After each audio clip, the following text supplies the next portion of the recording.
beer reviews. Let's go see what's in the fridge today.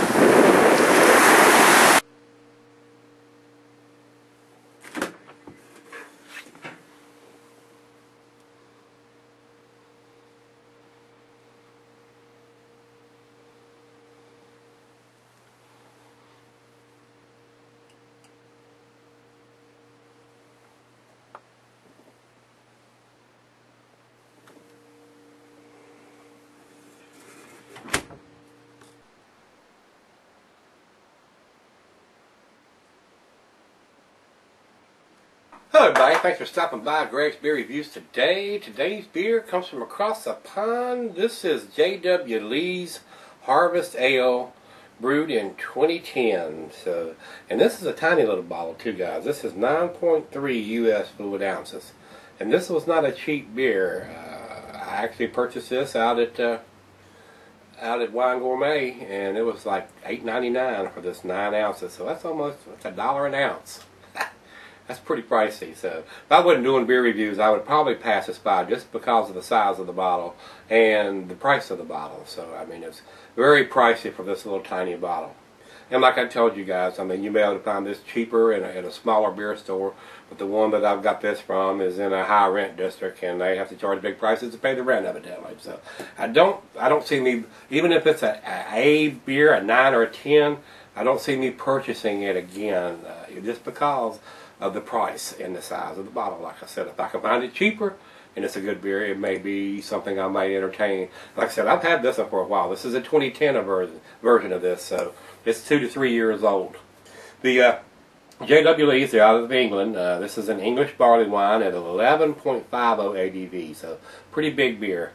The food pairing for this, cheese of the sharp blue, cheddar, your more pungent cheeses, Gorgonzola, Limburger, and for the meat, it says general digestive. A lot of these big beers, the barley wines, they go well with your stronger dishes or even after dinner. But this is a pretty big beer. Just be aware of it. It's a pretty big beer in a little bitty bottle. The beer can be cellared for as long as 11.5%, and it's a barley wine. It can sell up for 10, 20, 50, you know, however long you feel like you need to cellar it, so it's going to taste good to you. So it's not going to go bad. Pretty sure of that. And I don't think there's anything else we need to discuss here. And if there's anything on the bottle, it's got a government warning on the back. This fully fermented barley wine style ale has been brewed as a celebration of the brewer's art.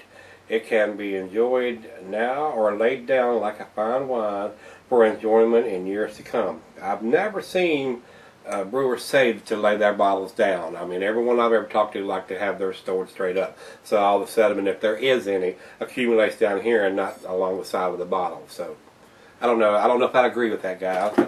They probably know more about it than I do. I just don't sell any of mine laid down. Get the cap off of this one. Hopefully it won't explode all over me like the one we had the other day. That was horse hockey, wasn't it? Let's go down the center on this one. See if we can generate a head on 11.5% beer. This has a lot of stuff in it. A lot of junk in the trunk, boys. A lot of junk in the trunk. It is super heavy floaties in this one. Not appealing at all, guys. Not in the least. I mean, this is so heavy in the chunkiness. That'd be the third reason I wouldn't purchase this again. Size of the bottle, price of the bottle, and all the crap inside the bottle. So, not impressed with this at all already, guys. I mean, it wouldn't be bad if it was sediment in the bottom of the bottle that stayed there when you poured it, like some of the home brews do, or some of the better beers. If you refrigerate it, all that stuff stays right in the bottom and you can pour it out. Unless it's a wheat beer or a Hefeweizen or something you're wanting to enjoy, a Belgian yeast or something like that.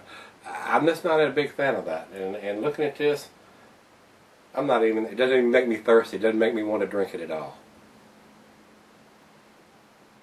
Smells very delicious, guys. But it has so much junk in the trunk. I mean, there are great big globs floating around in there.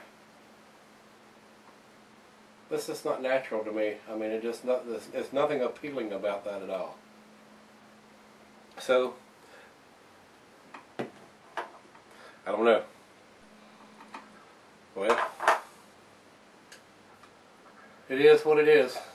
So, let's get a nose on it again. It's a sweet. It's almost like a plum or a raisin. Definitely a dark fruit in there.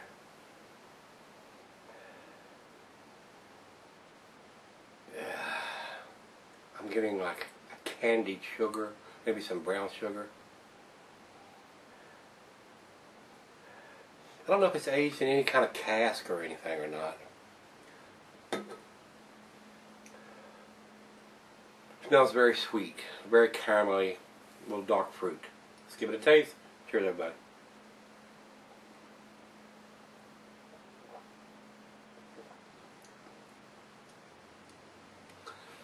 Very sweet. Wow. Very, very fruity. Wow, wow, wow. It's got an awesome taste, guys.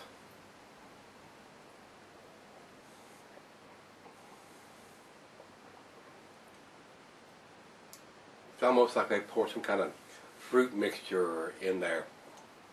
Really, really fruity. Raisins, plums, dates, figs, brown sugar, caramel.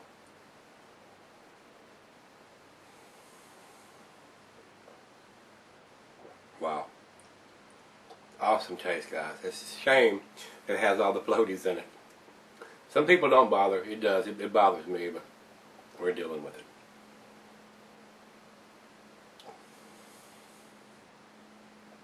I have ways to deal with it.